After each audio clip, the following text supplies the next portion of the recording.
देखिए बाज़ार में मजबूती है और एक चीज़ माननी पड़ेगी आपको। सुबह हम खुले भले ही गैप डाउन के साथ, पहली बार तो गैप डाउन इतना नहीं हुआ जितना कि गिफ्ट निफ्टी बता रहा था। उसके बाद हमने वहाँ से दिखाई शानदार रिकवरी और बाज़ार एक चीज़ बहुत क्लियर है, अब शायद टैरिफ वाले फैक्टर से आगे बढ़ने को तैयार है बाज़ार। और एक चीज़ तो बहुत क्लियर होगी कि अब टैरिफ की वजह से हम नहीं गिरेंगे। गिरना होता तो गिर चुके होते, अब तक जितना गिरना था वो गिर चुके हैं।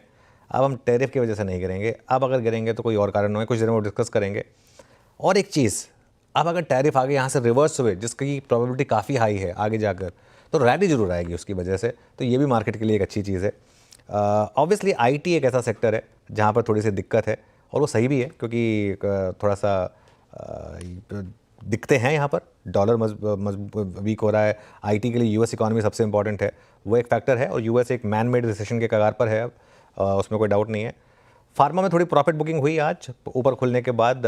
खैर हमने तो काफ़ी समय से इस पर लॉन्ग की बात की थी, आज थोड़ी प्रॉफिट बुकिंग हुई, लेकिन ट्रेंड यहाँ पर अभी भी मजबूत है। और जब 23,140 पर ही 20 डे मार्केट ने खराब खबर पर 20 डे बचाया है। ट्रस्ट में ये चीज़ें जो होती है ना, अगर यही चीज़ मार्केट रैली में फेल होता तो बहुत नेगेटिव होता है। डिक्लाइन में आपने ख़राब खबर पर, और इंपॉर्टेंट चीज़ है ख़राब खबर पर, आज सुबह बात हुई थी कि किसी ने नहीं सोचा था उतना बड़ा टैरिफ लगा है, उस खबर पर हमने 20 डेमा को बचाया। इससे बड़ा टेक्निकल संकेत नहीं हो सकता मार्केट का। मतलब निफ्टी इससे ज़्यादा आपको चिल्ला के नहीं कह सकता कि आके मुझे खरीद लीजिए, अब इससे ज़्यादा ओपनली नहीं हो कह सकता। हाँ, आपको एक स्टॉप लॉस लगाना होगा। हो सकता है एक मार्केट ने एक फेक मूव दिया और उसके बाद वो लोगों को ट्रैप कर ले, ये हमेशा रिस्क रहता है। उस रिस्क को आपको बचाएगा स्टॉप लॉस। 23,145 का स्टॉप लॉस, यहाँ से 110 पॉइंट नीचे। क्यों? क्योंकि अगर ये ट्रेड चली यहाँ से तो पहले 23,350 पे रेजिस्टेंस है। आज के ऑप्शन राइटर्स ने थोड़ा सा पकड़ा हुआ है, सुबह से एक बार मूव आने के बाद 23,200 का पुट और 23,300 की कॉल।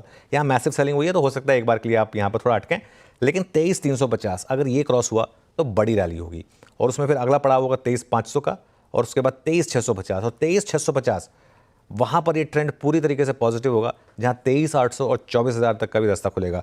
23,800 पे 2 बार हम अटके थे, इस बार नहीं अटकेंगे अगर इस बार आपने उसको क्रॉस किया तो इसलिए मैं कह रहा हूँ अब लॉन्ग रहें, और आज के लो का एक सिंपल स्टॉप लॉस रख दें। ये अब आज के लिए यहाँ पर ट्रेड रहेगी। बैंक निफ्टी की जहाँ तक बात है, आज आई थिंक हमने सुबह भी बात की थी कि इस मार्केट को अगर लीड करेगा रिकवरी में तो बैंक निफ्टी होगा, और बैंक निफ्टी में घबराएं मत, किसी भी गिरावट में खरीदें। और मैं तो ये तक कहा था कि 50,000 तक की भी कोई गिरावट हो वहाँ तक खरीदें। गिरावट तो आज सिर्फ 50,900 तक ही रही, तो बहुत शानदार ट्रेड दी बैंक निफ्टी ने आपको। और वहाँ पर अब आज का लो जो है 50,900, उसके लो के स्टॉप के साथ अब आपको लॉन्ग रहना है बैंक निफ्टी में। क्यों? क्योंकि अब मेरा ये मानना है कि अगर, और जो मेरा थीसिस सही है, अगर यहाँ से अब एफआई का पैसा निकलेगा अमेरिकी मार्केट से, जाएगा उन डेवलप एमर्जिंग मार्केट्स में जहाँ स्टेबिलिटी और रेजिलियंस है, उनमें भारत भी होगा। और अगर ऐसा हुआ तो एचडीएफसी बैंक, आईसीआईसीआई बैंक ये चलना शुरू होंगे, और इससे बैंक निफ्टी को बहुत सपोर्ट मिलेगा। और मैं तो एक व्यू लेकर चल रहा हूँ कि बैंक निफ्टी में जो रिसेंट हाई था 52,000, 52,070 का, अगर वो आपने क्रॉस किया, मुझे हैरानी नहीं होगी आप ऑल टाइम हाई भी हिट कर दें एक बार बैंक निफ्टी पर। पॉसिबिलिटी। आज भारतीय बाजार खुलने के साथ ही नेगेटिव थे। आपको भी पता है कि जिस प्रकार से ट्रंप भारतीय बाजारों पर टैरिफ लगाते हुए भारतीय प्रोडक्ट्स पर नज़र आ रहे हैं, उसकी वजह से जो कुछ भी संकेत मिलते हुए दिखाई दिए हैं, उसकी वजह से ही आज गैप डाउन भारतीय बाज़ारों में देखने को मिला। कल भी हम यही चर्चा कर रहे थे कि जिस प्रकार से रात को 2 बजे ट्रंप की जो बैठक थी वहाँ पर सब कुछ देखने को मिला। उन्होंने साफ संकेत दिए कि भारत अभी तो बचा हुआ है, लेकिन आने वाले दिनों में फिर से यदि उन्होंने भी टैरिफ लगाया तो अमेरिका के द्वारा भी उन पर टैरिफ लगाया जाएगा। तो इस संकेतों के बाद आईटी सेक्टर में भारतीय बाज़ारों में सबसे ज़्यादा गिरावट देखने को मिली। आप देखोगे तो आईटी इंडेक्स 4% तक की गिरावट दिखाता हुआ नज़र आ रहा है। आईटी सेक्टर पर ही सबसे ज़्यादा जो है यहाँ पे नेगेटिविटी देखने को मिली है। उसके अलावा बात करें तो ऑटो सेक्टर पर भी थोड़ा बहुत नेगेटिविटी देखने को मिली है, लेकिन कुल मिला के बात करें तो जिस प्रकार से निचले स्तरों पर गैप डाउन देखने को मिला था, उसके बाद जो रिवर्सल भारतीय बाज़ारों में आया है वो काफ़ी अच्छा है।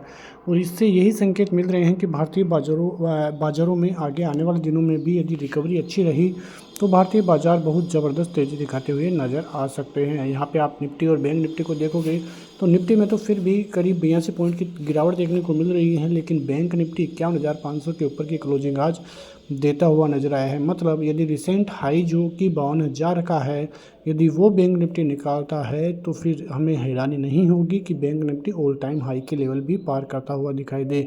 सभी चीज़ें भारतीय बाज़ारों के पक्ष में ही देखने को मिल रही हैं, लेकिन यदि एफआईआईज़ की बाइंग भी भारतीय बाज़ारों में आती है तो वो एक भारतीय बाज़ारों के लिए काफ़ी पॉजिटिव संकेत होंगे। और यदि एफआईआईज़ की अच्छी खासी बाइंग आती है, देखा कि जैसा कि आपने देखा अक्टूबर के महीने से ही भारतीय बाज़ारों में गिरावट का मूड माहौल था, एफआईआईज़ की सेलिंग थी।